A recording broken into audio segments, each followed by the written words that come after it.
On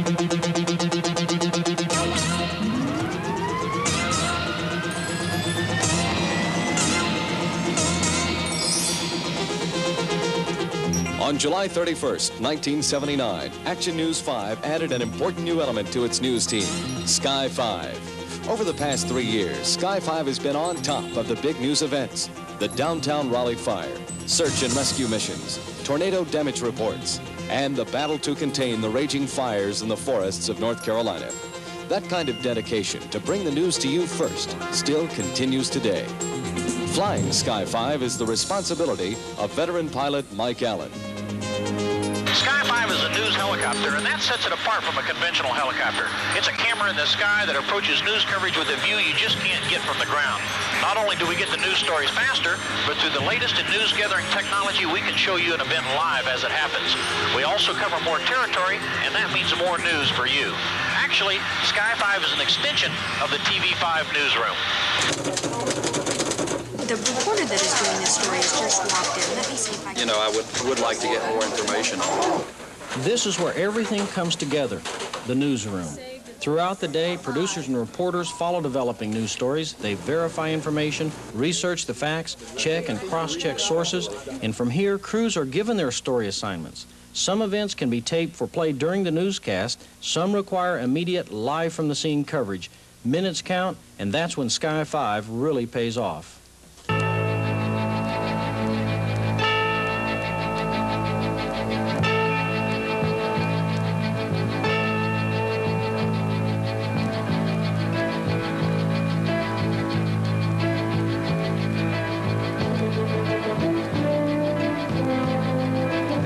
I believe the fire is just almost off to our right there. Just there it is, right over there. Okay, we're heading to it right now. That thing's really roaring, isn't it? I hope that other crew on the ground gets there, sir. Okay, real good. The traffic problem is pretty heavy right now. I think we're going to be the first ones there. Sky 5 to engineering. Go ahead, Sky 5. Yeah, Tom, we just lifted off. We're lowering our antenna. The fire is about 2 miles ahead of us now. We'll be there in just about 45 seconds. Are you tracking me? 10-4, we've got about minus 45 dB on you right now. Okay, we're over the fire now, and we're ready to go, Tom. Controller over to Sky 5. Stand by. About 15 seconds to you. Hold right there, temperature. Stand by. Good evening, I'm Charlie Gaddy. In the news tonight, a spectacular fire is blazing away at Watson Seafood and Poultry Plant on Rock Quarry Road in Raleigh at this hour. Sky 5 pilot Mike Allen is hovering over that fire right now. And Mike, if you can hear me, describe it for us. This is Mike Allen, just in Sky 5, just outside the city limits of Raleigh. And as you can see in the background here, we have a big major fire. CP&L has cut off the power to the area as a precautionary measure. The traffic is backing up just underneath me now, and many people are coming up to watch the fire. The fire is, as you can see, remains out of control, and units are still coming into the area. This is Mike Allen, Sky 5. Thank you very much. If you will continue to hover over the scene, Shelley Koffler is on her way with a ground unit to join you there and give us more on that. As Mike mentioned, Carolina Power and Light has... Our response time in covering that fire, from the time the news desk heard about it to the time we aired our first report, was about 15 minutes. Teamwork and technology are the keys to that kind of coverage.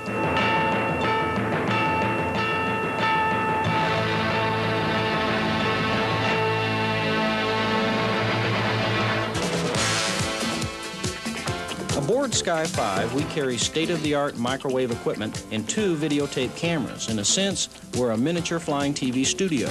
While I fly the helicopter, a photographer shoots and records the scene outside on tape to be edited later for the newscast, or, as often happens, we can plug right into the microwave system and beam the pictures back to you live as we're shooting.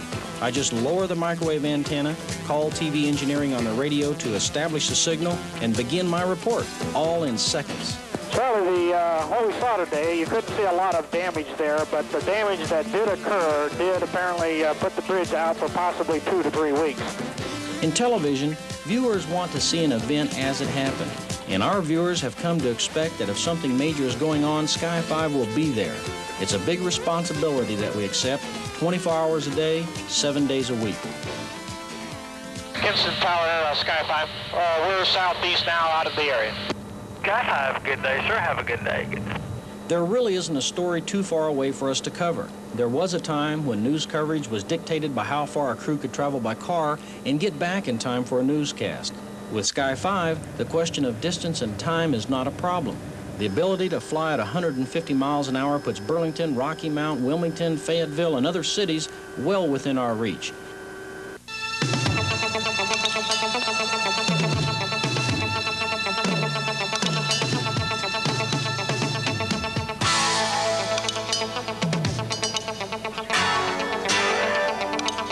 Helicopters by design are perfect for covering the news. They can fly lower and slower than airplanes and land in places you wouldn't even think of.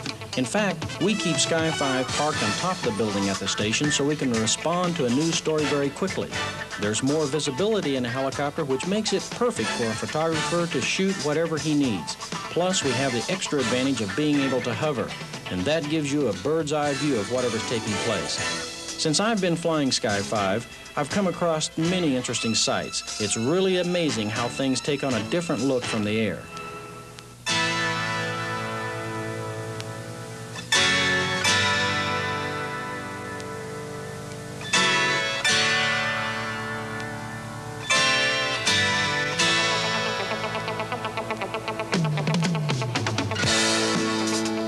We use a lot of aerials in news stories we cover every day, but sporting events are where the helicopter really shines. One event we always look forward to covering is the Tar Heel Regatta out at Lake Wheeler. It's a two-day event with some of the fastest boats in the nation competing for top honors. And there's nothing like flying over the trees and then finding yourself over a lake with boats going almost as fast as Sky 5. Jay Jennings, one of our photographers, was able to capture the excitement of the race, both from the ground and the air.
This change in perspective makes shooting things like boat races a lot of fun, but things which are unpleasant from the ground become even more so from the air.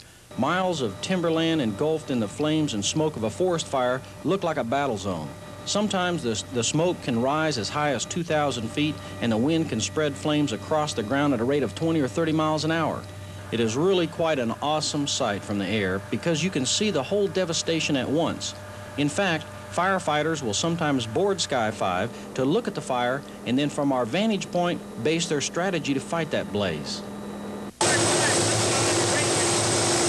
The search and rescue mission is another dramatic yet practical use for helicopters like Sky 5. On many occasions, Sky 5 has been asked by local law enforcement officials and rescue squads to assist them in search and rescue missions.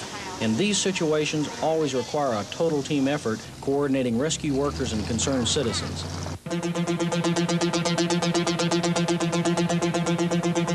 The heavy rains this spring created some especially hazardous river conditions for canoe and kayak enthusiasts. And I remember one Sunday, a local church group went kayaking on the Cape Fear River down near Lillington. One kayak with 2 girls and a guy didn't come back, and the Harnett County Rescue Squad formed a search party. They looked all night long but couldn't find anybody. I got the call and was in the air at daybreak Monday morning. 10 minutes later, I came over the river, and it was swollen from the heavy rains. It was muddy, and tree limbs and branches were washing down the river. The current looked very swift, and my thoughts were that we'd be very lucky to find anybody alive. But after only one pass, I spotted them hanging onto some bushes in the middle of that river. And it was obvious that they had been stuck there all night, almost 16 hours, and were exhausted. I hovered as low as I could and gave them a thumbs-up OK sign. I alerted the ground units and directed them to the location of the group, and the rescuers took over from there. The swift currents even hampered the rescue workers trying to make their way out to them by boat, and after some rather tense moments, everybody was safely on board, and the wave from one of the girls confirmed that they were okay. A little while later, I had a chance to talk with one of the girls. What did you do all night? Did you talk to each other or what? We talked to each other. We sat there and watched the moon go across and hoped sun would finally come up and warm us up because we were getting cold. Did you give up hope at any No. We knew you'd get here eventually. Well, never been so happy to see a helicopter in all my life. Amazingly enough, a few days later, the same thing happened on the Haw River near Pittsburgh. Two boys just out of high school for the summer took off down the river in their kayak, and they got into swift currents, overturned, and were lost somewhere on that muddy, swollen river. The water was over the banks 50 to 100 feet up into the trees along the shore, so it was not surprising that a ground crew turned up nothing in an all-night search. The next morning, when I got there, I felt pretty helpless because as difficult as the ground search was going, from the air you could see only the tops of trees and a lot of muddy water. But Sky 5 and a helicopter from Fort Bragg began looking anyway, and we flew as low as we safely could to look up underneath the trees and tried to look down through them. 585, we're still behind you and we have you in sight. We had searched from about every angle back and forth for about 3 hours when the Army helicopter spotted the boys. Tired and cold and hungry, but none the worse for the wear, the boys were greeted by a happy and relieved crowd of friends and family. Sorry about that. WRAL's philosophy about using the helicopter for search and rescue is founded in its desire to serve the public, pure and simple. We do get a news story when Sky 5 finds someone, but the philosophy dictates that we first do the job as requested by a rescue squad. Then, when we've done all we can do, we get the story. Roy Tower, Sky 5 on the north ramp, requesting echo departure. I enjoy my work. It's an exciting job. When something big happens, I'm usually there getting a bird's eye view of whatever's going on. Since most of my work takes place in the air, the cockpit of Sky 5 is my office, and I take my office with me when I go to work, sometimes even to the clouds.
We'll be back in just a few moments with Sky 5 pilot Mike Allen, so stay with us.